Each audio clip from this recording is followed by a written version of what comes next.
No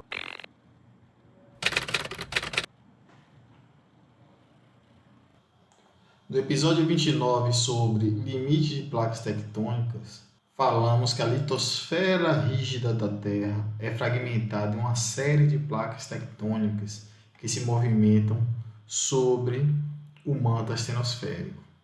De um modo geral, as velocidades de movimentação das placas variam bastante, como mostrado nas setas ilustradas na imagem, apresentando uma média de 2 a 3 centímetros por ano. A grosso modo, essas velocidades variáveis estão relacionadas à proporção de crosta continental presentes nas placas. Como exemplo, percebam que as placas africana e sul-americana, por conter fragmentos de crosta continental, apresentam velocidades baixas, conforme ilustrado pelas setas da imagem. Enquanto que a placa do Pacífico e a placa de Nazca, placas formadas essencialmente por litosfera oceânica, tendem a exibir velocidades maiores. Essas velocidades das placas dependem da geometria do movimento da placa sobre a superfície esférica. A princípio, todos os pontos situados em uma placa litosférica, como o ponto 1 e 2 ilustrado na placa B, deveriam ter a mesma velocidade. Isso seria verdade se a placa fosse plana e deslizasse sobre uma superfície aplanada. Na verdade, as placas são convexas e deslizam sobre a superfície esférica em torno de um eixo de rotação da placa, ou seja, corresponde ao ponto em torno do qual a placa gira. Portanto, como é o comportamento das velocidades em dois pontos 1 e 2 em uma mesma placa tectônica? Notem na imagem que os pontos 1 e 2 da placa B exibem velocidades diferentes, pois têm de percorrer diferentes distâncias no mesmo intervalo de tempo.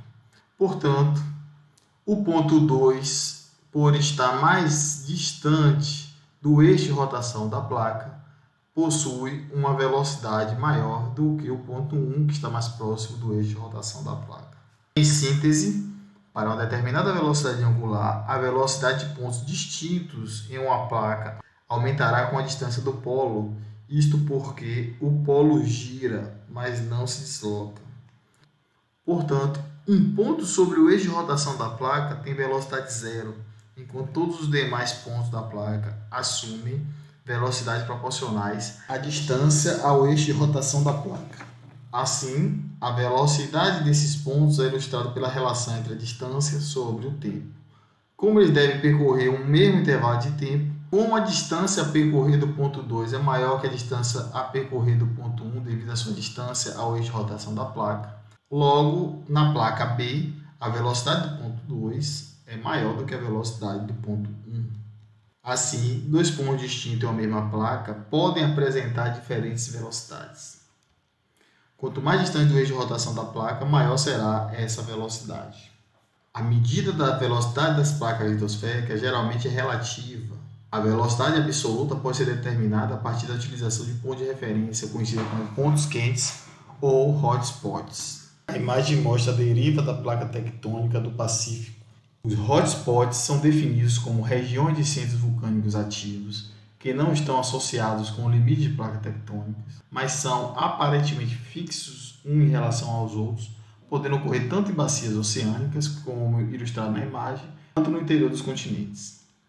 Nela, perceba que o ponto quente é estacionário e fixo, enquanto que a placa tectônica, no caso a placa do Pacífico, se movimenta sobre o hotspot estacionário, produzindo uma série de feições vulcânicas relativamente lineares. O único critério de identificação dos hotspots é que a passagem da placa litosférica em movimento sobre um hotspot estacionário, ele resulta em um rastro de feições lineares na superfície da placa, cuja direção indica a movimentação dessa placa.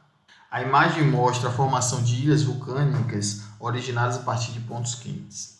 Nessa primeira imagem, um ponto quente fixo ou hotspot forma um vulcão ativo na superfície da placa. Como a placa se desloca sobre o ponto quente fixo, ele cria a primeira ilha vulcânica, caracterizada por um vulcão agora inativo. Desse modo, a placa continua a se deslocar, mantendo um vulcão ativo e fixo e formando uma série de ilhas. E à medida que as ilhas se afastam do ponto quente, elas se tornam inativas e mais erodidas. Um exemplo típico é o mapa do arquipélago do Havaí, com os números correspondendo às idades radiométricas obtidas nas rochas vulcânicas formadas.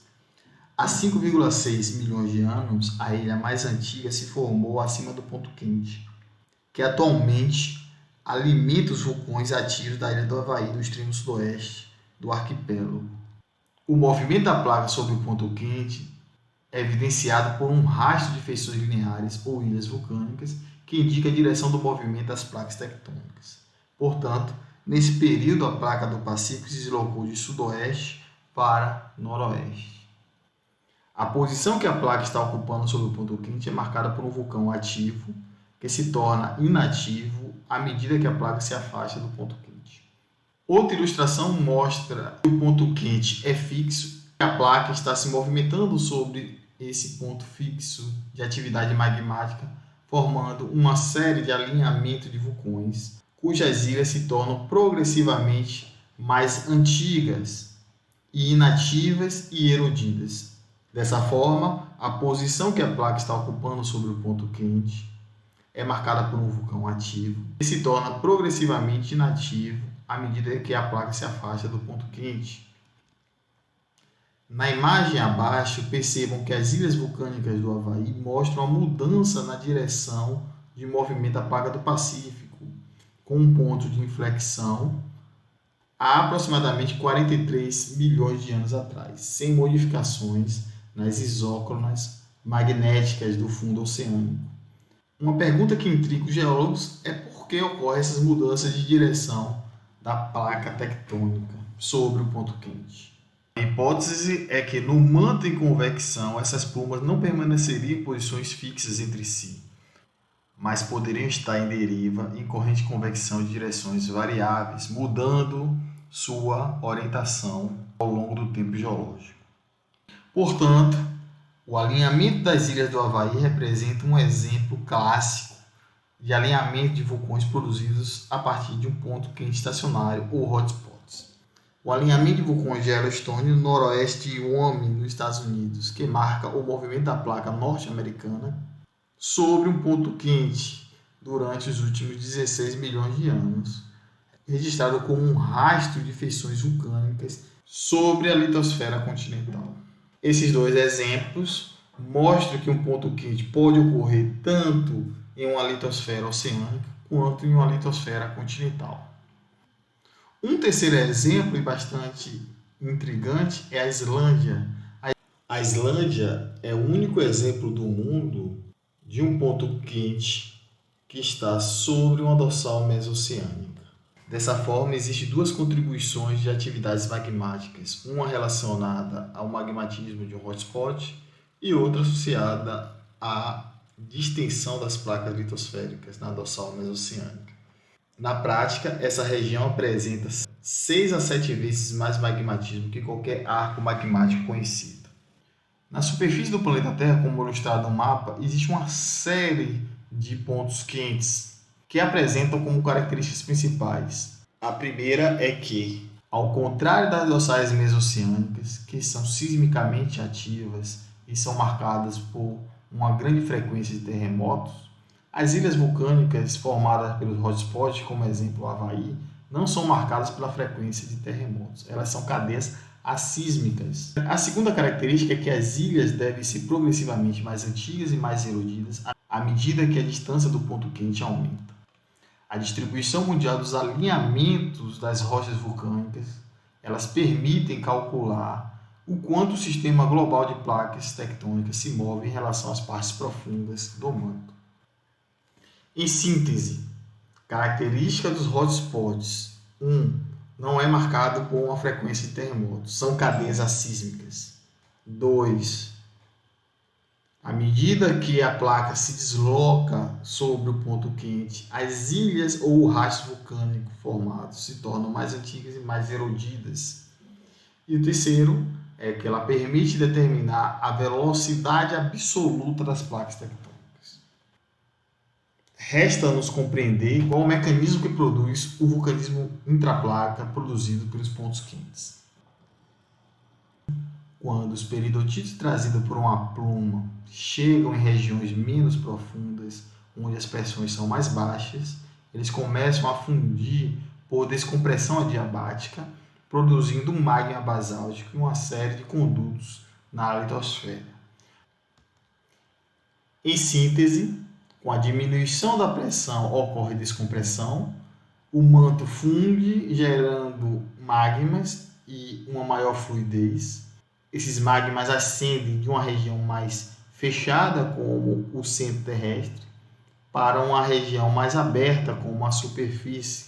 Dessa forma, essas plumas mantélicas produzidas na região já discutida como o cemitério das placas tectônicas, elas começam a se ramificar, produzindo uma série de pontos quentes. Onde são formados esses pontos quentes?